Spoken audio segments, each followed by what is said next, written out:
Hello बच्चों, मैं ममता जी class 9 SST के अंदर आपका स्वागत करती हूँ।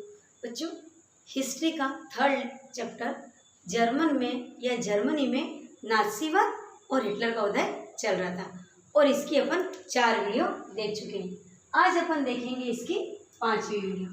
और 4 वीडियो के अंदर अपन ने याद होगा आपको कि अपन ने ये जो स्टोरी चालू करी थी वो क्लाइमैक्स से करी थी, जिससे मैंने बताया था कि द्वितीय विश्व युद्ध के अंदर जर्मनी हारता है, हिटलर आत्महत्या कर लेता है और हेलमेट की जो कहानी थी वहाँ से स्टार्ट किया था कि किस प्रकार उसके पिताजी आत्महत्या कर लेते हैं और ऐसा ही पूरे जर्मनी के अंदर चल रहा होता है। फिर हमने हमारी कहानी को आगे बढ़ाया और वापस से प्रथम विश्व युद्ध पर आए थे। फिर प्रथम विश्व युद्ध की हार देखी थी, उसके बाद बात चल रही थी वर्साई की संधि की, और वर्साई की संधि के ऊपर किसने सिग्नेचर किए थे? वाइमर गणराज्य ने। तो लास्ट वीडियो के अंदर अपन ने देखा था कि वाइमर गणराज्य का पतन हुआ था, और क्यों पतन हुआ था उसी के बारे में अपन आज भी आगे पढ़ेंगे।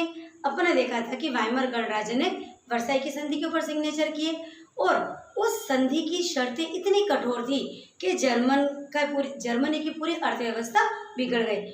वो आर्थिक मंदी के दौर से गुजर रहा था और 1923 के अंदर उसकी स्थिति बहुत खराब हो गई थी। उसके सारे जो खनिज भंडार थे, कोयला भंडार थे, उसके ऊपर फ्रांस और ब्रिटेन ने अधिकार कर लिया था। उसकी स्वर्ण का खजाना भी जा चुका था और उसने एक उपाय किया था कि मुद्रा की छपाई को बढ़ा दिया था, और मुद्रा की छपाई को बढ़ाना उसकी बहुत भारी गलती हो गई, क्योंकि उसकी वजह से मुद्रा का अवमूल्यन हो गया, मुद्रा का मूल्य घट गया था। तो 1923 तक की बात अपन लास्ट वीडियो के अंदर पढ़ चुके थे। अब अपन देखेंगे कि 1923 की आर्थिक मंदी जब चल रही थी, ऐसे में अमेरिका ने हस्तक्षेप किया। और अमेरिका ने किस रूप में हस्तक्षेप किया था? तो अमेरिका ने डॉब्स योजना के साथ हस्तक्षेप किया था। तो हम ये जान चुके थे कि जर्मनी पूरे विश्व के लिए एक हमदर्द, क्या मतलब हमदर्द बन गया था। हमदर्द कह सको या ये कह सको कि जर्मनी पूरे विश्व के लिए एक बेचारा बन गया था। मतलब पूरे विश्व के सामने उसकी स्थिति ऐसी एक बेचारे वाली स्थिति हो गई थी कि अब जर्मनी का क्या होगा, क्योंकि उसका सब कुछ खत्म हो चुका था। अब 1924 या 1923 के आर्थिक संकट के बाद अमेरिका ने हस्तक्षेप किया और अमेरिका ने जर्मनी के सामने डॉब्स योजना रखी। अब बच्चों, डॉब्स योजना क्या है? तो आपकी बुक के अंदर, इस बुक में इस डॉब्स योजना के बारे में बहुत कम दे रखा था, लेकिन वास्तव में क्या है कि डॉब्स योजना अमेरिका के द्वारा दिया गया एक लोन है, एक ऋण है, जो जर्मनी को मदद के लिए दिया गया था। जर्मनी के पास क्या था? उसको 6 अरब डॉलर, 6 अरब पौंड का क्या था? जुर्माना था। जो प्रथम विश्व युद्ध के अंदर जो खर्चा आया था, प्रथम विश्व युद्ध में जितना भी नुकसान आया था, उसकी भरपाई किसको करनी थी? जर्मनी को करनी थी। ये वर्साई की संधि के अंदर ये तय हुआ था। तो अब जर्मनी को 6 अरब पौंड पूरा कर ही नहीं पा रहा था, सब कुछ इसमें खत्म हो गया था। तो अमेरिका ने कहा कि हम आपको कर्ज देंगे, लोन देने के लिए तैयार हो गया था। लेकिन ये एक चक्र था बच्चों डॉब्स योजना का तहत। ये डॉब्स योजना क्या थी? अमेरिका क्या करेगी? जर्मनी को लोन देगी, यानी आर्थिक मदद देगी, और उस आर्थिक मदद से जर्मनी क्या करेगा? उस पैसे को अपनी अर्थव्यवस्था में चलाएगा, जिससे उसका जो व्यापार जो बिल्कुल ठप हो गया था वो वापस संभलेगा। उसकी जो जर्मनी की जो इकोनॉमी थी, जर्मनी की जो अर्थव्यवस्था थी, वो कुछ संभलेगी, जिसकी वजह से उसके पास वापस पैसा आएगा, और वो पैसा जब आएगा तो वो अपना जो जुर्माना है उसको लौटा सकेगा। किसको? ब्रिटेन और फ्रांस को। और इस प्रकार ब्रिटेन और फ्रांस के द्वारा ये वापस पैसा कहाँ चला जाएगा? अमेरिका के पास। तो ये थी एक डॉब्स योजना, और डॉब्स योजना के तहत जो जुर्माने की जो शर्तें थी या जुर्माने की जो राशि थी, उसमें कुछ अमेंडमेंट किया था, शर्तों को कुछ सरल बनाया गया था। तो ये कब हुआ था? 1923-24 के अंदर, जब वो आर्थिक संकट में चल ही रहा था। ऐसे में अमेरिका ने हस्तक्षेप करके डॉब्स योजना चलाई थी, जिसके तहत अमेरिका ने जर्मनी को लोन दिया था। अब लोन मिल गया, पैसा मिल गया, जर्मनी की अर्थव्यवस्था भी ऊपर आने लगी और जर्मनी में सब कुछ धीरे धीरे सामान्य होने लगा। और ये सामान्य कब तक चलता रहा? 1924 से लेके 1928 तक सब कुछ स्थिर रहा। लेकिन बच्चों, आप जानते हो ना, क्या रेत के ऊपर घर टिक सकता है? रेत के ऊपर घर का मतलब होता है किन्हीं ऐसी चीज़ों के ऊपर अपनी स्थिरता रखना जिसकी अपने को स्थिरता न हो। जर्मनी यदि संभला था तो क्यों संभला था? अमेरिका के बलबूते पर, क्योंकि अमेरिका ने उसको आर्थिक मदद करी थी। अब यदि अमेरिका अपना हाथ वापस खींच ले, अपनी आर्थिक मदद जर्मनी को बंद कर दे, तो जर्मनी तो वापस पहले वाली स्थिति पे आ जाएगा। तो जर्मनी के अंदर 1924 से लेकर के 1928 तक ही सब कुछ ठीक चला और आर्थिक स्थिरता बनी रही। लेकिन बच्चों, अचानक से 1929 के अंदर वॉल स्ट्रीट एक्सचेंज बाजार, वॉल स्ट्रीट एक्सचेंज ये दुनिया का सबसे बड़ा शेयर मार्केट है, जो कहाँ पर है, जिसकी जो ऑफिस अमेरिका के अंदर जिसका ऑफिस है। तो वॉल स्ट्रीट एक्सचेंज जो मार्केट था, दुनिया का सबसे बड़ा जो शेयर मार्केट था, वो अचानक से धराशायी हो गए। धराशायी होने से मतलब अचानक से वस्तुओं की कीमतें कम होने लगी। लोग आशंकित हो गए कि अब हमारे शेयर का मूल्य कम हो जाएगा। तो जितने भी सट्टेबाजों ने शेयर मार्केट में अपना पैसा लगाया था, उन्होंने अचानक से क्या किया, वहाँ से पैसा निकाल लिया और अपने शेयर बेचने चालू कर दिए। अब अचानक से एक साथ इतना सारा पैसा बाहर आ जाना, जिसकी वजह से ये जो वॉल स्ट्रीट एक्सचेंज मार्केट है, शेयर मार्केट, दुनिया का सबसे बड़ा शेयर बाजार, वो अचानक से धराशायी हो गया और जिसका प्रभाव पूरे विश्व के ऊपर पड़ा। हम इंडियंस के ऊपर भी जब 1929 के अंदर शेयर मार्केट धराशायी हो गया था, तो हमारी आर्थिक स्थिति के ऊपर बच्चों इसका प्रभाव पड़ा था। लेकिन अभी हम क्या पढ़ रहे हैं, जर्मनी की बात कर रहे हैं। और अभी मैंने आपको बताया कि डोव्स योजना के तहत अमेरिका ने जर्मनी को लोन दिया था, तो जर्मनी थोड़ा उभरा था। लेकिन 1929 के अंदर शेयर मार्केट के धराशायी होने के साथ ही अमेरिका की स्थिति बहुत खराब हो गई। उसकी अपनी स्थिति, अपनी आर्थिक स्थिति भी डाउन हो गई।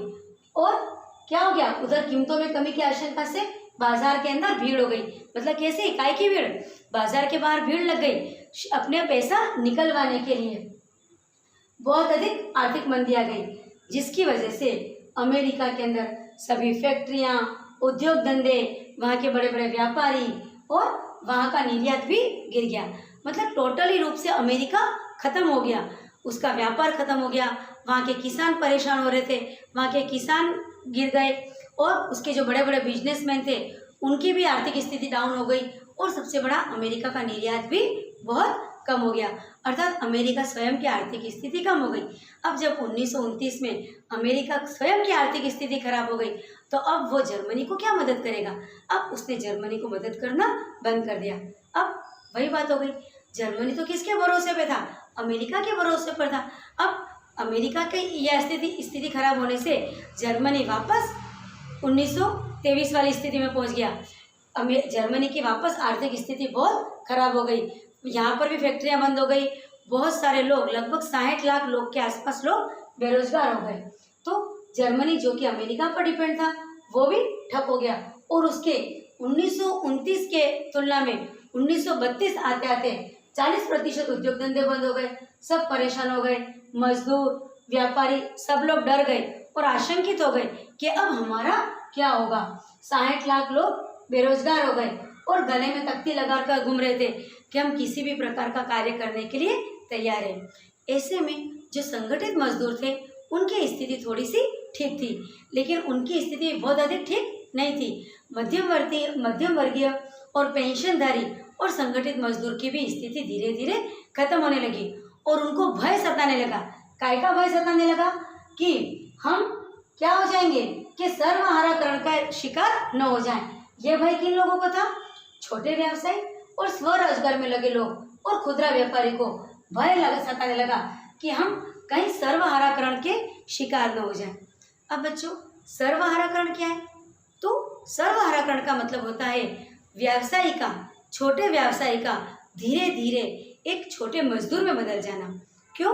क्योंकि आर्थिक मंदी वापस आ गई थी, काम धंधा ठप हो गया था और जो मजदूर थे, जो व्यवसायी थे, जो अपना खुद का बिजनेस चला रहे थे, स्वरोजगार थे, स्वरोजगार वाले बिजनेसमैन थे और छोटे व्यवसायी और जो खुदरा व्यापारी थे, उनको क्या डर सताने लगा कि अब ऐसा ही चलता रहा और हमारा बिजनेस नहीं चला तो हम भी क्या हो जाएंगे, मजदूर बन करके रह जाएंगे।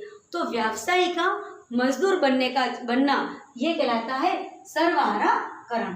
तो ऐसे के अंदर आपकी बुक के अंदर पोस्टर भी दे रखे हैं कि लोग बेघर बार हो गए, कोई जो कुछ लोग तो पोल को पकड़ करके खड़े हैं, तो कोई किसी सरकारी दफ्तर के बाहर वेतन लेने के लिए लाइन में खड़े हैं, तो कोई सरकारी दफ्तर के बाहर रोजगार लेने के लिए लाइन में खड़े हैं। और वापस मैंने आपको बताया था कि जर्मनी के अंदर जो गलती क्या हो गई थी, मुद्रा की अत्यधिक छपाई, तो लारियों के अंदर और ट्रॉलियों के अंदर मुद्रा भर करके मार्क, मुद्रा कौन सी थी जर्मनी की, मार्क, तो मार्क को भर करके ले जा रहे, ये सब कुछ इसमें वापस से पोस्टर शो हो रखे। तो जर्मनी के अंदर क्या होता, मुद्रा का अवमूल्यन हो गया था, मुद्रा का मूल्य कम हो गया था, तो वस्तुओं की जो दैनिक आवश्यकता की वस्तु की कीमतें भी बहुत बढ़ गई थी। और 1932 के अंदर जर्मनी की हालत वापस 1923 जैसी हो गई थी। मात्र 1924 से लेके 1928 तक ही सब कुछ ठीक था।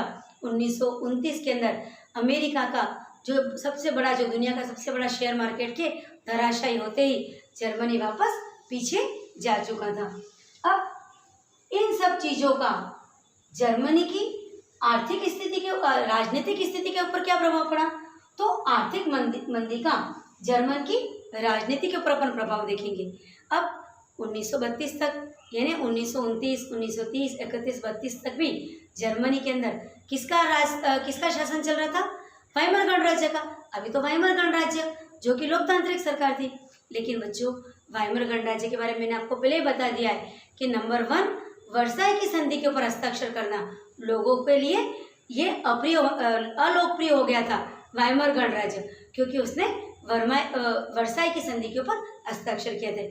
इसके अलावा अन्य कारण क्या थे, तो अब वाइमर गणराज्य नाजुक दौर से गुजर रहा था। क्यों? क्योंकि एक उसकी जो अंतर्निहित गलतियां भी थी। कौन सी अंतर्निहित कमियां थी? आनुपातिक प्रतिनिधित्व की सरकार। बच्चों, आनुपातिक प्रतिनिधित्व की सरकार क्या होती है? जैसे कि हमारे इंडिया को देख लीजिए, हमारे इंडिया के अंदर सरकार किसकी बनती है? बहुमत दल के नेता की। जब इलेक्शन होते हैं, इलेक्शन के अंदर पार्टियां लड़ती है और जिस पार्टी को सबसे अधिक मत मिलते हैं वो सरकार बनाता है और उसी की शासन व्यवस्था चलती है। लेकिन बच्चों, आनुपातिक प्रतिनिधित्व सरकार में ऐसा नहीं होता है। आनुपातिक प्रतिनिधित्व सरकार के अंदर सभी पार्टियां चुनाव लड़ती है और सभी पार्टियों को जितने % सीटें मिलती है उस % में उनकी सरकार होती है। समझ लो किसी पार्टी को 10% वोट मिले, किसी को 20, किसी को 30, तो किसी को 50% वोट मिले, तो उसके अकॉर्डिंग उसकी सीटें संसद में होती है और उसकी इतनी चलती है, मतलब वो इतना अधिक हस्तक्षेप कर सकता है, यानी उसकी उतनी सरकार होती है। तो आनुपातिक प्रतिनिधित्व वाली सरकार में क्या होता है, सभी पार्टियां सरकार में शामिल होती है। छोटी छोटी पार्टियों से लेके बड़ी बड़ी पार्टियां सभी सरकार में होती है। तो इसका एक तो ये फायदा है कि सभी वर्ग के लोगों को सरकार चलाने का मौका मिलता है। लेकिन बच्चों, इसका नुकसान बहुत है। इसका क्या नुकसान है? क्योंकि किसी भी एक बात के ऊपर सब लोग एक नहीं हो पाते। कोई एक बात चल रही है तो सब अपना अपना मत देते हैं, और कभी भी एक मत नहीं होते हैं, जिससे सबकी अलग अलग डफलियाँ चलती रहती है और ऐसी सरकार अस्थिर सरकार होती है। 10% वाले अपनी बात कर रहे हैं, 20% वाले अपनी बात कर रहे हैं और 50% वाले अपनी राय रख रहे हैं, तो किसी भी बात पर सब लोग एक राय नहीं कर पाते और ऐसी सरकार अस्थिर सरकार होती है। तो यही बात थी अपनी वाइमर गणराज्य की। वाइमर गणराज्य में आनुपातिक प्रतिनिधित्व की सरकार थी, जिससे वो कभी सरकार स्थिर नहीं हो सकी। और 1919 से 1933 के अंदर लगभग 20 मंत्रिमंडल बदले। कितने मंत्रिमंडल बदले? 20 मंत्रिमंडल। आप समझ सकते हो क्यों मंत्रिमंडल बदलने पड़े? क्यों? क्योंकि किसी बात पे स्थिरता थी ही नहीं। तो सबसे बड़ी कमी तो वर्साई की संधि पर हस्ताक्षर, और दूसरा आनुपातिक प्रतिनिधित्व की सरकार। और एक और कमी थी जो मैंने आपको बताया था कि अनुच्छेद 48, इसकी बात हम लास्ट से पहले वाली वीडियो के अंदर भी अपन इसकी बात कर सके। बच्चों, अनुच्छेद 48 क्या था? मैंने आपको बताया था कि सार्वभौमिक मताधिकार के द्वारा वाइमर गणराज्य की स्थापना जर्मनी के अंदर वाइमर नामक स्थान के ऊपर हुई थी, और उसके अंदर भी संविधान लागू होता। और संविधान का अनुच्छेद 48 के अंदर ये बात रखी गई थी कि जब आपातकाल की स्थिति आएगी तो राष्ट्रपति क्या कर सकता है? जो नागरिकों की स्वतंत्रता को छीन सकता है। आप समझ रहे हो इस बात को कि अनुच्छेद 48 के अनुसार जो आपातकाल की स्थिति के अंदर राष्ट्रपति क्या कर सकता है? जो आम नागरिक है उसकी स्वतंत्रता के अधिकार को और उसकी नागरिकता को समाप्त कर सकता है। और साथ में अध्यादेश भी जारी कर सकता है। अब अध्यादेश क्या होता है, तो मैं सिंपल शब्दों के अंदर आपको बताऊंगी कि अध्यादेश का मतलब होता है राष्ट्रपति द्वारा लिखी गई कोई भी बात, यानी राष्ट्रपति की मर्जी।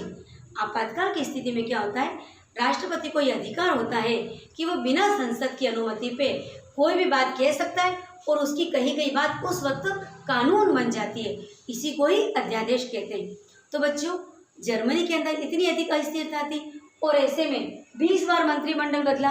तो इस 20 बार जब मंत्रिमंडल बदला तो कई बार आपातकाल की स्थिति आई और हर बार आपातकाल की स्थिति के अंदर राष्ट्रपति ने अनुच्छेद 48 के अधिकार का यूज किया और उसने कई बार नागरिकों के अधिकारों को छीन लिया और अध्यादेश भी जारी किए। उस अध्यादेश के अंदर उसने अपनी इच्छा की बातों को अपने लिए जो सही था उन बातों को उस वक्त जारी किया, जिससे जनता वापस असंतुष्ट हो गई थी।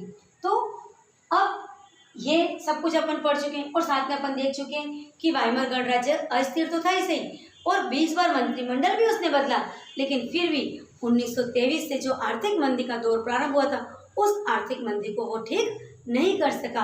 अब जब इतनी ज़्यादा नाजुक स्थिति हो गई थी वाइमर गणराज्य की, तो ऐसे में आ गए हिटलर भाई साहब। और हिटलर कब आए, 1933 के अंदर उनका प्रवेश हो गया।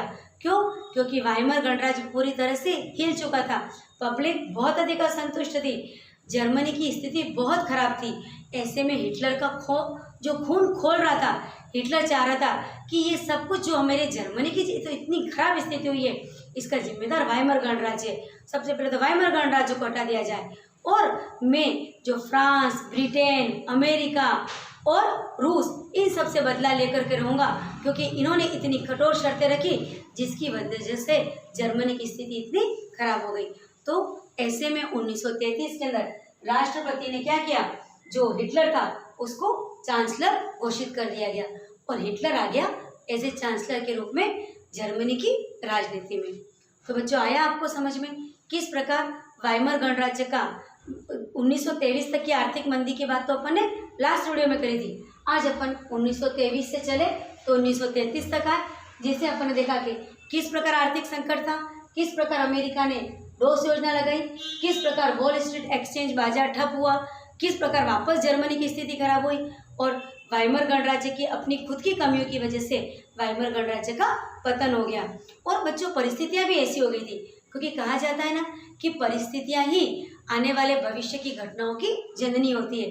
तो जर्मनी की ऐसी परिस्थितियां बनती गई कि हिटलर का खून भी खोल रहा था और हिटलर का उदय हुआ और फिर चालू होगा अब हिटलर की तानाशाही। तो हिटलर ने जर्मनी के अंदर आकर के क्या क्या किया, ये अब हम देखेंगे अगले वीडियो में। तो अगले वीडियो तक थैंक यू।